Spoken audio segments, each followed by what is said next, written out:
Ils veulent passer leur retraite à la campagne. De plus en plus de seniors optent pour les maisons de retraite en milieu rural, les MARPA. Ce sont des structures de petite taille, à taille humaine, pour des personnes toujours autonomes. Pourquoi un tel succès? Le reportage de Catherine Rougerie et Solène Grippon.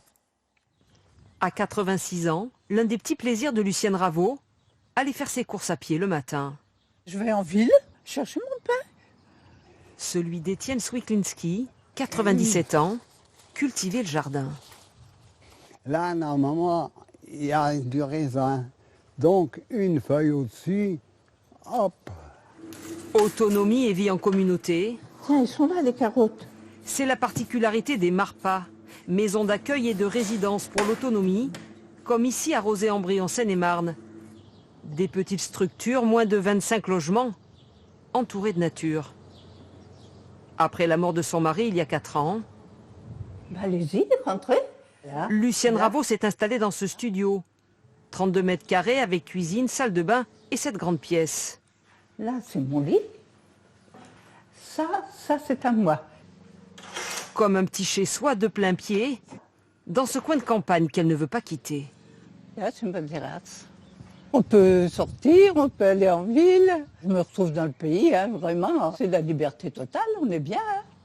Liberté et grand air, indispensable à ce nonagénaire qui a travaillé plus de 35 ans à la mine.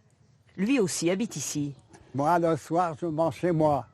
Alors, je prends du persil, je prends de la ciboulette, du romarin et tout ce que vous voulez.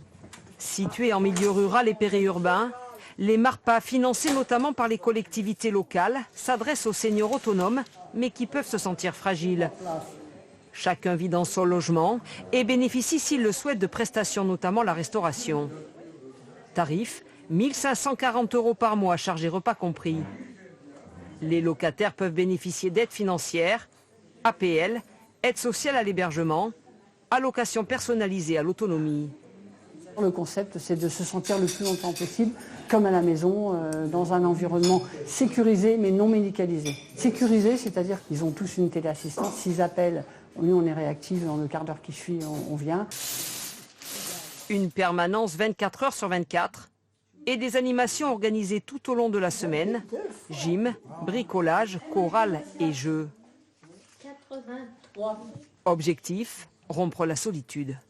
Le lien social permet des échanges et les échanges stimulent en permanence tout l'aspect cognitif dans tous les cas. Pendant 2 mois et demi, C'est ma copine. Oui, heureusement que je l'ai. Génie Geoffroy a cherché et visité des maisons de retraite en vain. Mais c'était affreux. Il y avait le couloir, comme un couloir là. Il passait avec les chariots toute la nuit et tout. Il y avait toujours quelque chose qui allait pas dans le couloir. On était 120 en tout. Hein. Jusqu'à cette résidence trouvée par son fils, elle aura plu aussitôt. Enfin, vous voyez, l'environnement, il est sympathique. Puis le studio est plutôt agréable. C'est lumineux par rapport aux chambres qu'il peut y avoir dans les EHPAD. Il n'y a pas photo, quoi. En France, plus de 4 700 retraités sont accueillis dans l'une des 200 MARPA du territoire.